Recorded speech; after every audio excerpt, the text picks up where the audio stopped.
Hello दोस्तों, जैसा कि हमारा टॉपिक चल रहा था गुप्त वंश, आज हमारा पार्ट 4 वीडियो है जिसमें 61 से 80 प्रश्न होंगे, यानी कि 20 प्रश्नों का सेट है। बाकी मैं 3 पार्ट अपलोड कर चुका हूं, अगर आपने नहीं देखा है तो उनको देख लीजिए जाके। गुप्त वंश में मुझको 100 प्रश्न अच्छे लगे और ऐसे प्रश्न हैं जो आ भी चुके हैं और एग्ज़ाम में आने की संभावना भी है, तो मैं कोई भी प्रश्न छोड़ना नहीं चाहता था, इसलिए मैंने 100 प्रश्न लिए हैं। और आज हमारा पार्ट 4 है, तो देखते हैं आज का प्रश्न। तो आज का हमारा प्रश्न है 61। गुप्त वंश के किस शासक ने श्री महेंद्र की उपाधि धारण की थी? चंद्रगुप्त फर्स्ट, समुद्रगुप्त, कुमारगुप्त और स्कंदगुप्त। तो इसका सही आंसर है कुमारगुप्त। व्याख्या देखते हैं। कुमारगुप्त फर्स्ट 415-455 ईस्वी तक रहे हैं, इनका शासन रहा है और इन्होंने श्री महेंद्र की उपाधि धारण की थी और जो इनके शिलालेखों में उल्लेखित है। अगला प्रश्न, गुप्त काल में किस स्थान को मूर्तिकला का प्रमुख केंद्र माना जाता है? सांची, मथुरा, उज्जैन, पाटलिपुत्र। तो इसका सही आंसर है मथुरा गुप्त काल में मूर्तिकला का प्रमुख केंद्र था, जहां हिंदू, बौद्ध और जैन मूर्तियों का निर्माण हुआ। यानी कि मथुरा जो है हमारा तीनों धर्मों से संबंधित है, हिंदू, बौद्ध और जैन तीनों धर्मों से संबंधित है। लेकिन गुप्त काल के शासक सबसे ज़्यादा कौन सा धर्म मानते थे? वैष्णव। लेकिन हर धर्मों का सम्मान करते थे। अगला प्रश्न, और ये प्रश्न पूछा जा चुका है, फिर 2022 का है। अगला प्रश्न, गुप्त वंश के शासकों ने किस धार्मिक नीति को अपनाया था?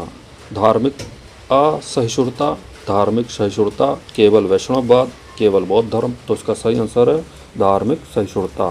इसीलिए मथुरा में जैन धर्म, बौद्ध धर्म और वैष्णव धर्म, हिंदू धर्म तीनों का संगम है। तो यानी कि सभी धर्मों को ये मानते थे। व्याख्या देखते हैं। धार्मिक सहिष्णुता, गुप्त शासकों ने धार्मिक सहिष्णुता की नीति अपनाई, जिसमें वैष्णववाद को प्राथमिकता दी। यानी कि नंबर 1 पे जो धर्म था गुप्त शासकों के लिए वो था वैष्णववाद। बाकी बौद्ध धर्म, जैन धर्म इनको भी संरक्षण दिया। अगला प्रश्न, गुप्त काल में किस ग्रंथ में आयुर्वेद के सिद्धांतों का वर्णन है? श्रुत संहिता, चरक संहिता और बृहत संहिता, पंच सिद्धांतिका। तो इसका सही आंसर है चरक संहिता। व्याख्या देखते हैं। चरक संहिता जो आयुर्वेद पर आधारित है, गुप्त काल में संशोधित और प्रचारित हुई। यह चिकित्सा विज्ञान की प्रगति को दर्शाता है। अब ये प्रश्न बनता है, अगर आपने पीछे वाले वीडियो देखे होंगे तो ये प्रश्न आपको याद भी होगा, व्याख्या में भी आया था और प्रश्न भी आया था। चरक संहिता के लेखक कौन है? अगर आपको पता है तो कमेंट कीजिए। अगला प्रश्न, गुप्त वंश के किस शासक ने भागवत धर्म को विशेष रूप से प्रोत्साहन दिया? Chandragupta first, Samudragupta, Chandragupta second, Skandagupta. तो इसका सही आंसर है चंद्रगुप्त सेकंड। व्याख्या देखते हैं। चंद्रगुप्त सेकंड ने भागवत धर्म, अब भागवत धर्म क्या है? ये वैष्णववाद को ही बोला जाता है, को विशेष रूप से प्रोत्साहन दिया था। अगला प्रश्न, गुप्त काल में किस स्थान पर जैन धर्म का विकास हुआ? मथुरा, सांची, वैशाली, राजगृह। तो इसका सही आंसर है मथुरा। व्याख्या देखते हैं। मथुरा गुप्त काल में जैन धर्म का प्रमुख केंद्र था। यहाँ जैन मूर्तियों और तीर्थंकरों की प्रतिमाओं का निर्माण हुआ है। यह गुप्त शासकों की धार्मिक सहिष्णुता को दर्शाता है। यानी कि ये मानते थे वैष्णववाद धर्म को, लेकिन जैन धर्म और बौद्ध धर्म को भी संरक्षण दिया और उसका सम्मान किया। अगला प्रश्न, गुप्त वंश के शासकों ने किस प्रकार की शिक्षा व्यवस्था को प्रोत्साहन दिया? केवल धार्मिक शिक्षा, धर्मनिरपेक्ष और धार्मिक शिक्षा, केवल सैन्य शिक्षा या कोई शिक्षा नहीं? तो इसका सही आंसर है धर्मनिरपेक्ष और धार्मिक शिक्षा, ऑप्शन बी। व्याख्या देखते हैं।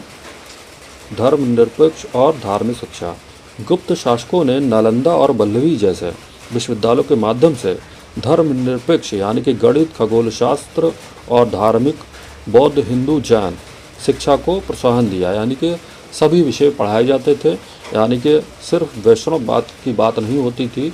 यहाँ पे आपको वैष्णववाद जैसे कि हिंदू धर्म है वो भी पढ़ाया जाता था, बौद्ध धर्म भी पढ़ाया जाता था, जैन धर्म भी पढ़ाया जाता था और इसके अलावा अन्य विषय गणित और खगोल शास्त्र ये भी पढ़ाए जाते थे। इसका मतलब होता है धर्मनिरपेक्ष शिक्षा, धार्मिक शिक्षा। अगला प्रश्न, गुप्त काल में किस ग्रंथ में सामाजिक जीवन का वर्णन है? कामसूत्र, आर्यभट्टी, पंच सिद्धांतिका, रघुवंश। तो इसका सही आंसर है कामसूत्र। कामसूत्र वत्सायन ने लिखा था और इनको चंद्रगुप्त सेकंड ने संरक्षण दिया था, यानी कि उनके दरबार में थे। तो इसका व्याख्या देखते हैं। कामसूत्र वत्सायन द्वारा लिखित कामसूत्र गुप्त काल में सामाजिक जीवन, प्रेम और संस्कृति का वर्णन करता है और यह चंद्रगुप्त सेकंड के संरक्षण में लिखा गया था। अगला प्रश्न, गुप्त वंश के किस शासक ने सुप्रिया की उपाधि धारण की थी? चंद्रगुप्त फर्स्ट, समुद्रगुप्त, चंद्रगुप्त सेकंड और स्कंदगुप्त। तो इसका सही आंसर है स्कंदगुप्त। व्याख्या देखते हैं। स्कंदगुप्त स्कंदगुप्त ने सुप्रिया की उपाधि धारण की, जो उनके शिलालेखों में उल्लेखित है। यह उनके हूण विजय और शासन की मजबूती को दर्शाता है। हूणों का आक्रमण गुप्त साम्राज्य में ही शुरू हुआ था, खासकर स्कंदगुप्त के समय में। अगला प्रश्न, गुप्त काल में किस स्थान को बौद्ध धर्म का प्रमुख केंद्र माना जाता है? सांची, नालंदा, मथुरा, उज्जैन। तो इसका सही आंसर है नालंदा। व्याख्या देखते हैं। नालंदा गुप्त काल में बौद्ध धर्म और शिक्षा का प्रमुख केंद्र था। फाहियान जो चीनी यात्री था, इसके वैभव का वर्णन किया है, यानी कि चीनी यात्री फाहियान गुप्त काल के साम्राज्य में आया था और इसने जो है नालंदा विश्वविद्यालय का वर्णन किया है अपनी बुक में। अगला प्रश्न, गुप्त वंश के शासकों ने किस प्रकार की सिंचाई व्यवस्था को प्रोत्साहन दिया? कुएं और नहरें, केवल तालाब, कोई सिंचाई नहीं, नदियों पर बांध। तो कुएं और नहरें इसका आंसर है। व्याख्या देखते हैं। कुएं और नहर गुप्त शासकों ने कृषि को बढ़ावा देने के लिए कुओं और नहरों की सिंचाई व्यवस्था को प्रोत्साहन दिया। यह उनकी कृषि आधारित अर्थव्यवस्था का हिस्सा था। तो गुप्त काल की शासन व्यवस्था जो थी वो किस पर आधारित थी, यानी कि उसकी अर्थव्यवस्था का आधार क्या था? तो वो था कृषि अर्थव्यवस्था, कृषि आधारित अर्थव्यवस्था। अगला प्रश्न, गुप्त काल में किस ग्रंथ में ज्योतिषी का वर्णन है? मेघदूत, बृहत संहिता, मुद्रा राक्षस, कदम्बरी। तो इसका सही आंसर है बृहत संहिता, ऑप्शन बी। व्याख्या देखते हैं। बृहत संहिता किसने लिखी है? बराह मिहिर ने लिखी है। और इसमें क्या है? बृहत संहिता में ज्योतिषी, खगोल शास्त्र और सामाजिक जीवन का वर्णन है और ये गुप्त काल की वैज्ञानिक प्रगति को दर्शाता है। अगला प्रश्न, गुप्त वंश के किस शासक ने विक्रम संवत की शुरुआत से संबंधित परंपरा को प्रेरित किया? Chandragupta first, Samudragupta, Chandragupta second, Skandagupta. तो इसका सही आंसर है चंद्रगुप्त सेकंड। व्याख्या देखते हैं। चंद्रगुप्त सेकंड को विक्रम संवत यानी 57 ईसा पूर्व की शुरुआत से जोड़ा जाता है। हालांकि यह परंपरा बाद में उनके नाम पर विकसित हुई। और ये सारे प्रश्न पेट में पूछे जा चुके हैं, उन्हीं पर आधारित ये छटे हुए प्रश्न हैं और यही प्रश्न आने की संभावना है। इसकी व्याख्या से मिलते जुलते प्रश्न आपको मिल जाएंगे, तो टेंशन की कोई बात नहीं है। अगला प्रश्न, गुप्त काल में किस स्थान पर वैष्णव मूर्तियों का निर्माण हुआ? मथुरा, सांची, नालंदा, कन्नौज। तो सही आंसर है मथुरा। व्याख्या देखते हैं। मथुरा गुप्त काल में वैष्णव मूर्तियों का प्रमुख निर्माण केंद्र था, जो हिंदू धर्म के प्रचार को दर्शाता है। अगला प्रश्न, गुप्त वंश के शासकों ने किस प्रकार की सामाजिक व्यवस्था को प्रोत्साहन दिया? जाति आधारित, समतावादी, सामंती या गणतांत्रिक? सामाजिक व्यवस्था है वो जात आधारित थी।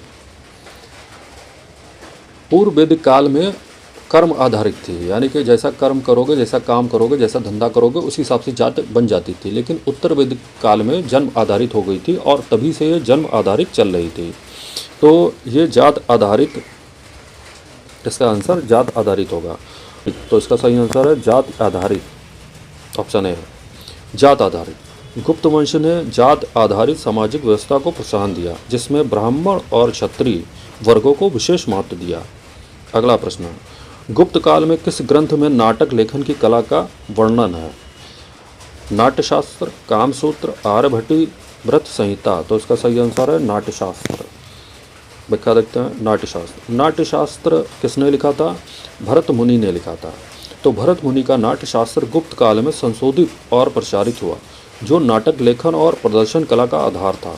अगला प्रश्न, गुप्त वंश के किस शासक ने कृष्णा अर्जुन की उपाधि धारण की थी? Chandragupta first, Samudragupta, Chandragupta second, Skandagupta. तो इसका सही आंसर है समुद्रगुप्त, ऑप्शन बी। व्याख्या देखते हैं।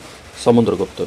समुद्रगुप्त को उनके शिलालेखों में कृष्णा अर्जुन की उपाधि दी गई थी, जो उनकी युद्ध कौशल और वीरता को दर्शाता है। अगला प्रश्न, युद्ध काल में किस स्थान पर सोने के सिक्कों का निर्माण हुआ? उज्जैन, मथुरा, पाटलिपुत्र, सांची। तो उसका सही आंसर है उज्जैन। व्याख्या देखते हैं। उज्जैन। उज्जैन गुप्त काल में सोने के सिक्कों के निर्माण का प्रमुख केंद्र था। सोने के सिक्के सबसे ज़्यादा निर्माण चंद्रगुप्त सेकंड ने करवाया था और सोने के सिक्कों को दीनार कहा जाता था। अगला प्रश्न, गुप्त वंश के शासकों ने किस प्रकार की प्रशासनिक इकाई को अपनाया? प्रांत और संग्राम, केवल ग्राम, केवल प्रांत या कोई प्रशासनिक इकाई नहीं। तो इसका सही आंसर है प्रांत और ग्राम। व्याख्या देखते हैं। प्रांत और ग्राम। गुप्त वंश ने प्रांतों को वुक्ति कहा जाता था और ग्राम सभाओं के माध्यम से प्रशासन चलाया। यह केंद्रीकृत शासन का हिस्सा था। अगला प्रश्न, गुप्त वंश में किस विदेशी साम्राज्य के साथ व्यापारिक संबंध थे? रोमन साम्राज्य, चीनी साम्राज्य, मंगोल साम्राज्य, ओटोमन साम्राज्य। तो इसका सही आंसर है रोमन साम्राज्य। व्याख्या देखते हैं। रोमन साम्राज्य। गुप्त वंश ने रोमन साम्राज्य के साथ व्यापारिक संबंध स्थापित किए थे, जिसके प्रमाण उनके सोने के सिक्कों पर मिलते हैं और व्यापारिक मार्गों से मिलते हैं। तो ये सेट पार्ट 4 का सेट कंप्लीट हुआ। अगला पार्ट 5, जिसमें 81 से 100 तक प्रश्न होंगे। बस 100 प्रश्न आपको पढ़ लेने हैं, गुप्त वंश का पूरा ज्ञान आपको मिल जाएगा। तो हमारे अगले पार्ट के लिए इंतज़ार कीजिए। अगर आप चैनल पर नए हैं तो चैनल को सब्सक्राइब ज़रूर कर लीजिए। अगर आपको वीडियो पसंद आई हो तो लाइक ज़रूर कीजिएगा और वीडियो को अपने दोस्तों को शेयर कीजिएगा। वीडियो देखने के लिए सभी भाइयों का धन्यवाद।